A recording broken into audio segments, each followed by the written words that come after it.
Sir, സ്വയം അപഹാസ്യനാവുക എന്നൊരു സംഭവം ഏറ്റെടുത്തിരിക്കുകയാണ് രാഹുൽ ഗാന്ധി എന്ന് വേണം അദ്ദേഹത്തിന്റെ കഴിഞ്ഞ കുറെ നാളുകളായിട്ടുള്ള പ്രവർത്തനങ്ങളിൽ നിന്ന്, അദ്ദേഹത്തിന്റെ വാക്കുകളിൽ നിന്നൊക്കെ നമുക്ക് മനസ്സിലാക്കേണ്ടത്.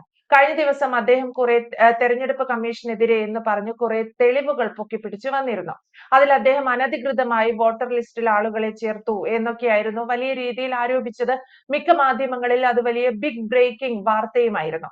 തെരഞ്ഞെടുപ്പ് കമ്മീഷൻ രാഹുൽ ഗാന്ധിയെ വെല്ലുവിളിക്കുന്നു. തെളിവുകളടക്കം അതിൽ തെളിയിക്കാൻ സാധിച്ചാൽ, അല്ലെങ്കിൽ രാഹുൽ ഗാന്ധി ഇത് തെളിയിക്കേണ്ടതുണ്ട് എന്ന് തെരഞ്ഞെടുപ്പ് കമ്മീഷൻ വെല്ലുവിളിക്കുന്നു. സ്വാഭാവികമായും വീണ്ടും എയറിലാണ് ലോക്സഭാ പ്രതിപക്ഷ നേതാവ് കൂടിയായ രാഹുൽ ഗാന്ധി. നിരന്തരം എന്തുകൊണ്ടായിരിക്കാം ഈ ഒരു മനുഷ്യൻ മാത്രം ഇത്തരത്തിൽ കുഴിയിൽ ചെന്ന് ചാടുന്നത്? അത് കുഴിയിൽ ചെന്ന് ചാടുന്ന എന്തോന്ന് ചോദിച്ചാൽ അത് പുള്ളി സ്വയം തീരുമാനിക്കുന്നുണ്ട്. കാരണം കുഴിയുണ്ടെന്ന് അറിഞ്ഞിട്ട് അതിന്റെ പുറത്തൂടെ നടക്കുന്നതാണല്ലോ ഈ ഇപ്പം രാഹുൽ ഗാന്ധി വീഴുന്നതിന് കാരണം. അല്ലാതെ കുഴിയില്ലാതെ നമ്മൾ അറിയാതെ നടന്നുപോയി കുഴിയിൽ വീഴുന്നതുണ്ട്. പക്ഷെ ഇദ്ദേഹത്തിന്റെ ഞാൻ പഠിക്കുന്നതെന്ന് പറഞ്ഞാൽ ഇദ്ദേഹത്തിന്റെ ഒരു പാരമ്പര്യം വെച്ചും, അല്ലെങ്കിൽ ഇദ്ദേഹത്തിന് ഒരു പാരമ്പര്യം വേണ്ട, 25 കൊല്ലത്തെ രാഷ്ട്രീയം അല്ലെങ്കിൽ രാഷ്ട്രീയ പഠനം വെച്ചും ഇദ്ദേഹം എവിടെ എത്തേണ്ടതാണ്, അല്ലെങ്കിൽ ഇത്തരത്തിൽ കാര്യങ്ങൾ എങ്ങനെ പറയേണ്ടതാണ് എന്നുള്ളതിനെ പറ്റിയൊക്കെ നമ്മൾക്കറിയാം. ഏതോ രാഷ്ട്രീയക്കാരൻ, ഇപ്പൊ നമ്മൾ പോലും ഒരു സാധാ രാഷ്ട്രീയത്തിൽ പോയാൽ ഒരു 25 കൊല്ലത്തെ പാരമ്പര്യം വരുമ്പോഴത്തേന് ഒരു പൊതുപ്രവർത്തകന്, ഒരു രാഷ്ട്രീയക്കാരന് എങ്ങനെയൊക്കെയാണ് നിൽക്കേണ്ടത്, എങ്ങനെയൊക്കെയാണ് പ്രവർത്തിക്കേണ്ടതെന്ന് തലയ്ക്കകത്ത് ആള് താമസമുള്ള സാധാരണക്കാരന് പോലും മനസ്സിലാവും. രാഹുൽ ഗാന്ധിക്ക് എന്തുകൊണ്ട് മനസ്സിലാവുന്നില്ല? അല്ലെങ്കിൽ ഈ പ്രബല പാർട്ടി തന്നെയല്ലേ ഇപ്പോഴും കോൺഗ്രസ്. ഇപ്പം BJP കഴിഞ്ഞാൽ ഈ ഇന്ത്യയിലെ ഏറ്റവും പ്രബല. പക്ഷെ ഇദ്ദേഹം നിരന്തരം വിഷയത്തിനകത്തും, അല്ലെങ്കിൽ നിരന്തരം പലരും പല പേരും ഇട്ട് വിളിക്കാൻ പ്രാപ്തനായിട്ട് മാറുന്ന ഒരു അവസ്ഥയുണ്ട്. ഇന്നലെ തന്നെ ഇദ്ദേഹത്തിന്റെ ചിപ്പ് അടിച്ചു പോയെന്നാ ഈ ഫഡ്നാവിസ് പറഞ്ഞത്. അല്ലെങ്കിൽ തലയ്ക്കകത്ത് കണ്ട് കുഴപ്പമുണ്ടെന്ന്. അതിൽ കൂടുതലൊക്കെ എന്തോ പറയുന്നത്. അവിടെ ഒരു മാന്യത വെച്ച് അങ്ങനെയല്ലേ പറയാൻ പറ്റത്തുള്ളൂ. തലയ്ക്കകത്ത്. കാരണം ഇദ്ദേഹം ഇന്നലെ എടുത്തു കാണിച്ചിട്ട് ഇദ്ദേഹത്തിന്റെ പത്രസമ്മേളനം നിങ്ങളാരെങ്കിലും കണ്ടോന്ന് എനിക്കറിയില്ല, ഞാൻ കണ്ടതാണ്. പത്രസമ്മേളനത്തിനകത്ത് ഇദ്ദേഹം ഒരു മൈക്കും ഒക്കെ പിടിച്ചിട്ട് അങ്ങോട്ടും ഇങ്ങോട്ടും നടന്ന് വലിയൊരു സ്ക്രീനും ഒക്കെ പുറകിൽ സെറ്റ് ചെയ്ത് ഈ പറയുന്നത് പോലെ നമ്മുടെ വോട്ടേഴ്സ് ലിസ്റ്റിനകത്തെ ലിസ്റ്റും ഒക്കെ എടുത്ത് കാണിച്ച് ഇതിനകത്തെ പോരായ്മകൾ, ഇരട്ടിപ്പ്, മറ്റു കാര്യങ്ങളോ എന്നതിനെ പറ്റിയൊക്കെ കാണിച്ചാണ് ഇദ്ദേഹം പത്രസമ്മേളനം നടത്തുന്നത്. എന്നിട്ട് പറയുന്നു 25 സീറ്റിൽ മോദി ജയിച്ചത് വോട്ട് അല്ലെങ്കിൽ രണ്ടുപേരുടെ കൂട്ടി എടുത്ത് ചെയ്താണ്, മറ്റതാണ്, മറിച്ചതാണെന്നൊക്കെ പറയുന്നത്. അല്ല, ഇതിനകത്തൊന്നും ഈ പറയുന്നതിനകത്ത് ആൾക്കാർക്ക് വ്യക്തത വരുന്ന, അല്ലെങ്കിൽ അറിയാവുന്ന ഒരാൾ തിരിച്ചു ചോദിച്ചാൽ മറുപടി പറയാൻ പറ്റുന്ന രീതിയിലേക്കുള്ള കാര്യങ്ങളൊന്നുമില്ല. അതുകൊണ്ട് തന്നെയാണ് ഇന്നലെ പറഞ്ഞത്, നിങ്ങൾ കാണിച്ച വോട്ടേഴ്സ് ലിസ്റ്റ് ഞങ്ങളുടേതാണെങ്കിൽ അതിന്റെ തെളിവ് ചെയ്ത് ഒപ്പിയോ സത്യവാങ്മൂലം തരുക, അതിന് ധൈര്യമുണ്ട്. അന്നേരം ഇയാള് അവിടുന്ന് സ്കിപ്പായി. ഞാൻ പറയുന്നത് പൊതുജനത്തോടാണ്, എന്റെ കാര്യങ്ങൾ പൊതുജനത്തോട് ഞാൻ പറയും, അതങ്ങ് സത്യവാങ്മൂലം ആക്കി അയച്ചാൽ മതി. അതായത് ഇദ്ദേഹം പറഞ്ഞ കാര്യം ഈ OPO സംവിധാനത്തിൽ ഒപ്പിട്ട് സത്യവാങ്മൂലമായിട്ടുള്ള പരാതി ഈ പറയുന്ന ഇലക്ഷൻ കമ്മീഷന് കൊടുത്താൽ ഒരു കാര്യവുമില്ല. മറ്റന്നാൾ ഉണ്ട്. നിങ്ങൾക്ക് ഇപ്പൊ സാധാരണക്കാരന് മനസ്സിലാവാൻ വേണ്ടി ഒരു കാര്യം ഞാൻ പറയും. ഇദ്ദേഹം പറഞ്ഞ ഇന്നത്തെ ഒരു ആരോപണം മാത്രം, അതിനുശേഷം ബാക്കി ഞാൻ പറയാം. ഒരു ആരോപണം മാത്രം, വോട്ടേഴ്സ് ലിസ്റ്റിന്റെ ഇരട്ടിപ്പുണ്ടെങ്കിൽ വോട്ടേഴ്സ് ലിസ്റ്റിന്റെ കരട്, വോട്ടേഴ്സ് ലിസ്റ്റ് അല്ലെങ്കിൽ ഇലക്ഷന് മുമ്പ് ഇത്ര ദിവസം മുമ്പ് എല്ലാ രാഷ്ട്രീയ പാർട്ടികൾക്കും കൊടുക്കും ഇലക്ഷൻ കമ്മീഷൻ, നമുക്ക് പോയി മേടിക്കാം. അതിനകത്ത് കുഴപ്പമുണ്ടെങ്കിൽ, ഇരട്ടിപ്പുണ്ടെങ്കിൽ, മരിച്ചുപോയവരുണ്ടെങ്കിൽ, അതിൽ അനധികൃതം ഉണ്ടെങ്കിൽ നോട്ട് ചെയ്ത് കാണിച്ചാൽ, തെളിവ് സഹിതം കാണിച്ചാൽ ഇവനെല്ലാം നീക്കം ചെയ്തേ ഒക്കത്തുള്ളൂ. ആ സാഹചര്യത്തിൽ പുള്ളി എന്തിനാ ഇലക്ഷൻ കഴിഞ്ഞതിന് ശേഷം ഇയാൾക്ക് എന്തോ പണി, ഇയാളുടെ പാർട്ടിക്കാർക്ക് എന്തോ പണി? അല്ലെങ്കിൽ കുഴപ്പമുണ്ടെങ്കിൽ അത് മാറ്റണ്ടായിരുന്നു. മാത്രമല്ല, അങ്ങനെ മാറ്റാതിരുന്നപ്പോൾ പിന്നെ ഇലക്ഷൻ കമ്മീഷനെ പറഞ്ഞിട്ട് കാര്യമില്ലല്ലോ. അല്ലെങ്കിൽ അതൊരു ആരോപണം മാത്രമായിട്ട് നിൽക്കുകയാണല്ലോ. രണ്ടാമത് ഇപ്പൊ ഇദ്ദേഹം ഈ വിട്ടി കുഷ്മാണ്ഡം ഈ പറയുന്നത് പറഞ്ഞാൽ ഈ കുഴപ്പങ്ങളെല്ലാം മാറ്റുന്നതിന് വേണ്ടിയാണ് ഈ ബീഹാറിലും 5 സംസ്ഥാനങ്ങളിലും ഈ നമ്മള് ഇലക്ഷൻ കമ്മീഷൻ ഇടപെട്ടിരിക്കുന്നത്.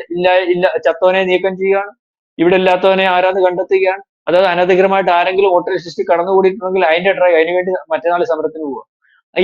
ഇതാ പറഞ്ഞ ഇയാള് വളരെ ലോകബുദ്ധിയാണ്. ഇയാളെന്ന് പറഞ്ഞാൽ മോദി, നമ്മൾ പറയത്തില്ലേ ചക്കുളത്തമ്മ ഈ വീടിന്റെ ഐശ്വര്യം എന്നൊക്കെ പറയത്തില്ലേ അവര്, ഈ മോദിയുടെ ഐശ്വര്യം രാഹുൽ ഗാന്ധി എന്നുള്ള രീതിയിൽ എഴുതി വെക്കേണ്ടി വരും. അപ്പം ഈ അയാൾ നടത്താൻ പോകുന്ന സമരം, ഇലക്ഷൻ കമ്മീഷനെതിരെ നടത്തുന്ന സമരം, ഇയാൾ പാർലമെന്റിൽ ആരോപിച്ച സമരം, അത് അല്ലെങ്കിൽ അത് തെറ്റാണെന്നല്ലേ ഇന്നലത്തെ പത്രസമ്മേളനത്തോട് കൂടി വരുന്നത്. ഇനി പുറകോട്ട് അതുപോലെ പരിശോധിച്ചാൽ ഇങ്ങനെ എന്തുവാ കാണിക്കുന്നത്?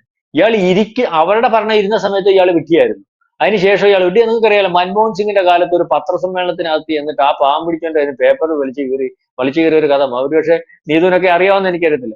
അന്ന് ഈ പാർലമെന്റ് സുപ്രീം കോടതി ഒരു വിധി കൊണ്ടുവന്നു. സുപ്രീം കോടതിയുടെ ഒരു വിധി കൊണ്ടുവന്നെന്ന് പറഞ്ഞാല് ഇപ്പൊ ആരേലും ഈ അയോഗ്യരായി കഴിഞ്ഞാൽ ആ നിമിഷം തന്നെ പുറത്തു പോകേണ്ട ഒരു അവസ്ഥ, അല്ലെങ്കിൽ യാതൊരു കാരണവശാലും നിമിഷം തന്നെ ഈ പറയുന്നത് പോലെ MP ആയാലും MLA ആയാലും പുറത്തു പോകണം, പിന്നെ അയാൾക്ക് 6 കൊല്ലം മത്സരിക്കാൻ ഒക്കത്തില്ല. അപ്പൊ ആ നിയമത്തെ അതിജീവിക്കാൻ വേണ്ടി പാർലമെന്റ് ഒരു നിയമമായിട്ട് കൊണ്ടുവന്ന് അതിന്റെ കരട് കൊണ്ടുവന്ന് ഈ പറയുന്ന പത്രക്കാരുടെ മുമ്പിൽ വെച്ചപ്പോ അവരുടെ ഭരണം കോൺഗ്രസ് നേതൃത്വം കൊടുക്കുന്നത്, മൻമോഹൻ സിംഗ് കോൺഗ്രസ്, ആ പാർട്ടിക്കകത്തെ ഭരണം അവരുടെ അനുവാദത്തോടുകൂടി അവരുടെ പാർട്ടിക്കകത്ത് ചർച്ച ചെയ്ത്, അല്ലെങ്കിൽ കേന്ദ്ര മന്ത്രിസഭാ യോഗം വിളിച്ച് അതിനകത്ത് ചർച്ച ചെയ്ത് കൊണ്ട് പത്രസമ്മേളനം നടത്തിക്കൊണ്ടിരുന്നപ്പോ ഇയാൾ ഇങ്ങോട്ട് വന്നിട്ട് ഇത് ഗോപ്പെല്ലാം കൂടെ വലിച്ചു കയറി അയാളുടെ മുഖത്തോട്ടിട്ടിട്ട് പോയി. ആരേലും എന്തെങ്കിലും പറയാനൊക്കെ, എന്തൊരു വിട്ടിത്തോ.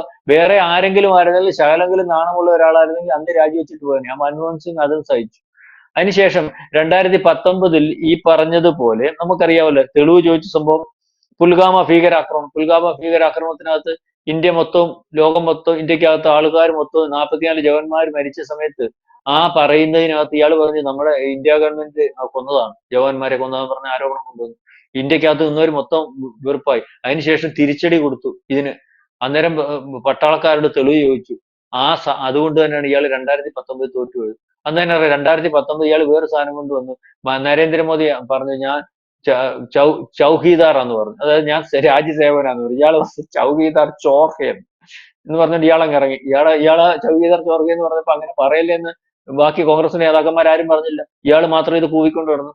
അപ്പൊ ഈ ചൗക്കീദാർ ചോർക്ക എന്ന് പറഞ്ഞ് അതായത് ഇന്ത്യൻ പ്രധാനമന്ത്രി കള്ളനാണ്. അവസാനം സുപ്രീം കോടതി പറഞ്ഞു ഇയാൾ മര്യാദയോട് പറയരുത്, ഇയാളുടെ തെളിവ് വല്ലതും ഉണ്ടോ, അങ്ങനെ പറയരുതെന്ന് പറഞ്ഞു. മാത്രമല്ല മറ്റേയാൾ പറഞ്ഞു ശരി ചൗക്കീദാർ, ഞാൻ ചൗക്കീദാർ എന്ന് പുള്ളി പറഞ്ഞതേ ഉള്ളൂ, ഇത് ഇയാളങ്ങ് ഏറ്റെടുത്തു. ചൗക്കീദാർ എന്ന് പറഞ്ഞാൽ രാജ്യസേവൻ, ജനത്തിന്റെ സേവൻ, അല്ലെങ്കിൽ നിങ്ങളുടെ നമ്മൾ പറയത്തില്ലേ അങ്ങയുടെ ആശ്രിതൻ, നിങ്ങളുടെ അല്ലെങ്കിൽ നിങ്ങൾ പറയുന്നതെല്ലാം കേട്ട് നിന്നോളാം, ആ രീതിയിലേക്ക് നമ്മള് ജനങ്ങളുടെ യജമാനല്ല, ജനങ്ങളാണ് എന്റെ യജമാൻ ഉള്ള രീതിയിലാണ് പുള്ളി പറഞ്ഞത്. അത് പ്രചരണം കൊടുത്തു. ആ രീതിയിൽ അത് അന്ന് ഇങ്ങേർക്ക് തിരിച്ചടിയായി.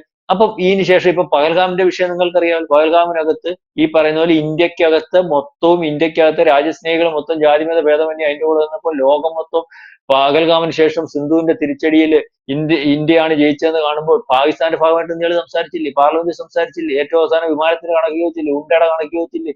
ഇയാളൊരു ലോക പരാജയമാണെന്നുള്ളതിന് തെളിവ്. അതുപോലെ തന്നെ കഴിഞ്ഞ ദിവസം സുപ്രീം കോടതി പറഞ്ഞിടേ ചെറുക്കൻ നിനക്ക് വേറെ പണിയൊന്നുമില്ല, നിന്റെ തെളിവ് വല്ലതും ഉണ്ടോ? എടാ നീ പറഞ്ഞ ഈ പോലെ പട്ടാളക്കാരെ ചീത്ത പറഞ്ഞ് പട്ടാളക്കാരത് പ്രശ്നം ചോദിച്ച, അല്ലെങ്കിൽ ചൈന പിടിച്ചോണ്ട് പോയെന്ന് നിനക്ക് തെളിവുണ്ടോ അല്ലോ? നീ അവിടെ പോയി നോക്കിയായിരുന്നു?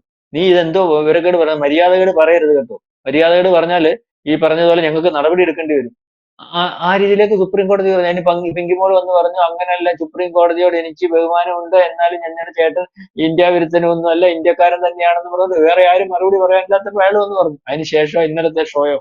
അപ്പൊ ഇയാള് നിരന്തരമായിട്ട് ഈ പറഞ്ഞതുപോലെ സഹിക്കാൻ വയ്യാത്ത അൺസെക്യൂർഡ് ആയിട്ടുള്ള സാധനമാണ്. ഇപ്പൊ ഈ സിന്ദൂർ മാത്രം മതി അടുത്ത 2029 വീണ്ടും അധികാരത്തിൽ വരുന്നതിന് വേണ്ടി ഈ പറഞ്ഞ BJP സാധ്യമാകുന്നതിന്. അതായത് അവർക്കൊരു പണിയും ചെയ്യേണ്ട, എന്ത് പരിപാടിക്കകത്തും അവർ മുമ്പോട്ടങ്ങ് പൊക്കോണ്ടിരുന്നാൽ മതി. ഈ ചെറുക്കൻ രാവിലെ തൊട്ട്, ചെറുക്കനല്ല മുതുക്കൻ, രാവിലെ തൊട്ട് വൈകുന്നേരം വരെ കോൺഗ്രസ്സുകാർ ചെറുക്കൻ എന്നാ പറഞ്ഞത്, ഞാൻ അങ്ങ് അതുകൊണ്ട് പറഞ്ഞു പോയതാ. ഈ മുതുക്കൻ രാവിലെ തൊട്ട് വൈകുന്നേരം വരെ ഈ നടന്ന് പ്രശ്നം ഉണ്ടാക്കി. ഇന്നലെ നിങ്ങൾ കാണണ്ട കേട്ടോ. നമ്മുടെ കുറ്റം പറയല്ലേ, ടീഷർട്ട് ഇടുന്നതിന് കുഴപ്പമൊന്നുമില്ല, പാന്റ് ഇടുന്നതിന് കുഴപ്പമൊന്നുമില്ല, പ്രത്യേക രാഷ്ട്രീയക്കാർക്ക് പ്രത്യേക കൂടുന്നില്ല. പക്ഷെ ഇന്ത്യക്ക് നമുക്ക് കേരളത്തിനകത്ത് എങ്ങനെ മുണ്ടെടുക്കുന്നവൻ രാഷ്ട്രീയക്കാരനായിട്ട് കാണുന്ന രീതിയാണ്, കളർ ഇടുന്നവൻ കോൺഗ്രസ്, അല്ലെങ്കിൽ ആ ഒരു സങ്കല്പം ഉണ്ട്. ഒരു രാഷ്ട്രീയ പ്രവർത്തകനും ഒരു കോൺഗ്രസ്സുകാരനും അല്ലെങ്കിൽ ഒരു പ്രധാനമന്ത്രിയും അല്ലെങ്കിൽ അത്തരത്തിൽ ഇന്ത്യക്കകത്ത് നയിക്കുന്ന ആൾക്കാർ പണ്ട് തൊട്ടേ ഒരു ഡ്രസ് കോഡ് വന്നിട്ട് ഇയാളെ ഒരു 10, 30,000, 40,000 കാശുണ്ടായിട്ടുണ്ടായിരിക്കും, 50,000 രൂപയുടെ ടീഷർട്ടും ഒക്കെ ഇട്ട് അല്ലെ പാന്റും ഒക്കെ ഇട്ടിട്ടുണ്ട്, 7 ലക്ഷം രൂപ 8 ലക്ഷം രൂപയുടെ ചെരുപ്പൊക്കെ, അതൊക്കെ അയാൾ പോട്ടെ, അയാൾ ഇട്ടോട്ടെ, അയാൾക്ക് നെഹ്റു കുടുംബമാണെന്നോ അല്ലെങ്കിൽ ഇപ്പോഴും മോട്ടിച്ചോണ്ടിരിക്കുന്നതുകൊണ്ടാണെന്നോ ഒക്കെ നമുക്ക് വിചാരിക്കാം, അല്ലെങ്കിൽ അല്ല മോട്ടിച്ചിട്ടില്ല പുള്ളിയുടെ സ്വത്ത് കൊണ്ടാണെന്ന് വിചാരിക്കും.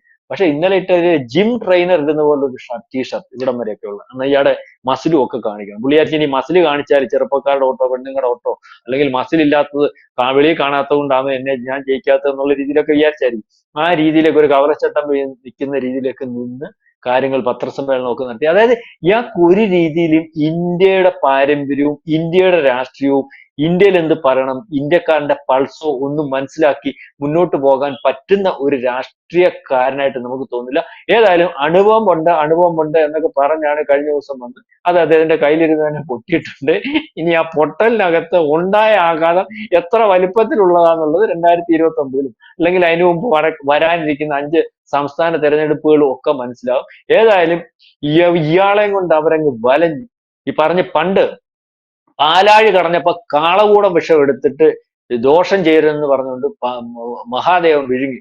അവസാനം ഇത് അത്രയ്ക്ക് ഭയങ്കര ഭീകരമായ വിഷമായതുകൊണ്ട് അത് കടഞ്ഞെടുത്ത് വന്നു, ലോകത്ത് വീണ് കഴിഞ്ഞാൽ ലോകം നശിച്ചു. ഇതിട്ട് വന്നപ്പോ ഇതില് പാർവതി ദേവിയുടെ അവസ്ഥയായപ്പോ കോൺഗ്രസ്സുകാരന്റെയും പ്രതിപക്ഷത്തിന്റെയും ഇത് താപ്പോട്ട് പോയ പരമശിവൻ മരിച്ചു പോകും. അതുകൊണ്ട് ഇവിടെ പാർവതി ദേവി ഒരു കൈയും പിടിച്ചു, വെളിയിൽ വരാതിരിക്കാൻ വേണ്ടി വായും പൊത്തിപ്പിടിച്ചു. അപ്പൊ ഈ തൊണ്ടക്കിരുന്ന് അതങ്ങ് ഉറഞ്ഞു പോയതെന്നാ പറഞ്ഞത്. ഈ ആണുങ്ങളുടെ തൊണ്ടയ്ക്കുള്ള മുഴയെന്ന് ആ പുരാണത്തിലുള്ള ഞാൻ പുരാണം എന്ന് പറഞ്ഞ പോലെ കോൺഗ്രസ്സുകാരന്റെ അവസ്ഥ. ഇവന്റെ വായും പൊത്തിപ്പിടിച്ച് കൊങ്ങായിക്ക് പിടിച്ചേക്കും. കാരണം വാ തുറന്നാ പ്രശ്നമാണ്, തുറക്കാൻ അല്ലെങ്കിൽ തള്ളി പറയാനും പറ്റത്തില്ലല്ലോ. ഇയാളല്ലേ നേതാവ്. ആ കെ സി വേണുഗോപാൽ ഇന്നലെ വേദി ഇരിക്കുന്നുണ്ട്. കെ സി വേണുഗോപാൽ എന്ത് ചെയ്യണം?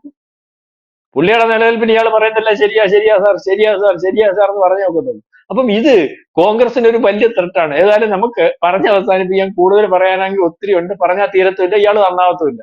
നമ്മൾ ഇമ്മ പറഞ്ഞുകൊണ്ടിരിക്കാന്നുള്ളതേ ഉള്ളൂ. അപ്പം ഇത് ഏറ്റവും അവസാനം നമ്മൾ കണ്ടത് രാഹുൽ ഗാന്ധി മോദിയുടെ ഐശ്വര്യം എന്നുള്ള രീതിയിലേക്കാണ് കാര്യങ്ങൾ പോകുന്നത്. ഏറ്റവും അവസാനം വീണ്ടും അവർ നടത്തുന്ന ഇപ്പം ഇലക്ഷൻ കമ്മീഷനോട് ചേർന്ന് നടത്തുന്ന ഈ പറയുന്ന ഒരു ഡ്രൈവ് ഉണ്ട്, അല്ലെങ്കിൽ അനധികൃതമായിട്ടുള്ള വോട്ടർമാരെ പുറത്താക്കുന്ന ഡ്രൈവ്, അതിന് ഒത്താശ പകരുന്ന രീതിയിലേക്കുള്ള ഒരു പത്രസമ്മേളനമായിട്ട് തന്നെ ഇതിനെ കരുതാനാവും. കാരണം ആ അനധികൃതമായിട്ട് നിൽക്കുന്നത് മൊത്തം വോട്ടും ഇവർക്കുള്ളതായിരുന്നു.